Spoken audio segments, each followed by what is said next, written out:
PHX 1138 meets Westworld in this unsung futureschlock gem. After a hasty, nonsensical prologue, vaguely signaling some kind of civil unrest, we awaken along with Mike Lewis, our hero, on a sparse beach.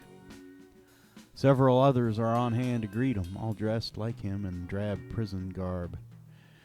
They've recently awakened here, and outside of a card in each of their pockets informing them that they're murderers and revealing how many people they've killed, none of these amnesiacs has any information on who they are, why they're here, or what they're supposed to do now. Mike blithely throws his card away, an early sign he's not likely to play well with others in this mysterious new reality. The group strikes out randomly with nothing but a canteen of water and soon discovers a river. Alas, the water isn't potable. Actually, it tastes like blood. And just as our wayward band comes to this realization, an out of the blue bullet takes one of their number and bloodies the water even more. Bandits promptly steal our new friend's boots and canteen and subject them to petty humiliations. One thief even pulls a woman into the woods for an unsavory bit of business. Meanwhile, we cut to a nearby sheriff who looks on at the lawless mayhem impassively and doesn't intervene. Well, that's disconcerting. After everything's settled down, the lawman, who's ironically named Friendlander, guides the relieved newcomers to the nearest civilization, Blood City. This is also a misnomer, not because the place isn't bloody, but because it's no metropolis, rather a tiny frontier town. Trigger happiness is a bull market in Blood City, and Friendlander explains to the newbies that they have two choices. Either accept being sold into the dubious safety of indentured servitude with the promise of having a trade to ply after your term is ended, or take your chances on the streets with nothing but the rags on your back. An indignant Mike opts for the latter, but he almost immediately regrets it. One townsman offers to buy him a drink, only to taunt him somewhat homoerotically, claim offense, and shoot at him. Moments later, another man tries to gun him down in the street. He barely survives after noticing a loaded shotgun just sitting around. A prescient first-person shooter video game moment, this, and blows his would-be killer away. This earns Lewis the status of, quote, citizen, signified by a blouse with a huge red cross for some reason. It also entitles him to loot his assailant's corpse and live in his home. Again, looking back from the future, it's hard not to be reminded of first-person shooters here. Lewis takes little comfort in his achievement. Instead, he broods on the magic shotgun that had probably saved his life. He caught a knowing look from a mysterious woman just as he'd picked it up, and he suspects she might have had something to do with the propitious miracle. The curious evasions he encounters from witnesses when he mentions her only compounds these suspicions. Did you see where that gun came from?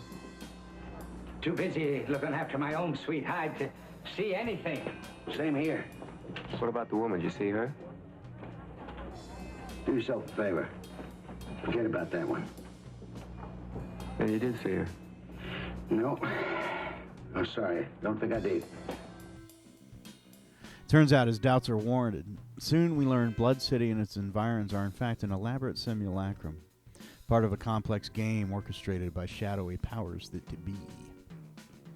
Its purpose is to uncover and groom murder-minded individuals for high government positions in a bloody dystopian future. Lewis has attracted the attention of these unseen puppeteers. Like Kane in the TV series Kung Fu, Lewis loathes using violence but is brutally effective when he does, a factor that draws some of the overseers to him, but makes others suspect he's too soft for the rigors of true leadership.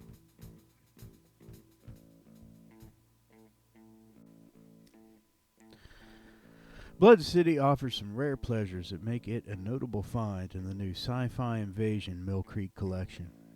One is Jack Palance, who was a staple in B-grade films of this period, but had an unfortunate habit of chewing up scenery. Not so here, maybe because the role is such a snug fit for him. As the Little Caesar of Blood City, Palance effectively performs in a morally ambiguous register, veering easily from seeming protector to indifferent monarch to cruel, petty tyrant. He also drives the exposition, at least in the first half. It's no secret that when he's explaining the movie's fairly complicated premise to the characters, he's also doing so for us. But it never comes across as contrived and fits well into the surrounding dialogue and action. Another big plus, he's never visibly intoxicated. A second reason to pay the modest price of admission is Keir Dullea, who it's easy to forget appeared in a slew of films and TV shows in the 60s and 70s before being retroactively typecast as Kubrick's stoic final boy in 2001: A Space Odyssey. In fact, I've seen 2001 countless times, but found Dullea just implacably familiar here until I looked him up. The gaunt but handsome leading man resists the temptation to turn up the braggadocio and plays his action hero as reluctant and besieged rather than vengeful or righteous. All right, then. You're smiling. Let's see you smile. Anything else you like? Nothing much, sucker. No crusader is Mike Lewis, but a simple, pragmatically self-interested fellow who only hopes to eke out a dignified life in Blood City. When he protests the town's futile policy of rewarding murder with upward mobility, one gets the clear sense his motivation is less an abstract moral outrage than an uncomplicated desire to survive. Or, if he must lose his life, at least not to lose it in a pointless and irrational way. Fool, you scratch your nose and I'll blow your head off. Now, just wait a minute. Wait a minute. We don't have to have any shooting. Well, what do you got in mind? Let's talk. You always wanted to talk. What's the matter? You scared? You're goddamn right I'm scared, aren't you? Scared of what? I'm scared of having our asses shot off. That's what. What is it with you people? Don't you want to survive? Don't you want to have a good life? For a film so dated, Welcome to Blood City feels surprisingly relevant in today's America, with its stand-your-ground laws and veneration of individualistic models of social organization.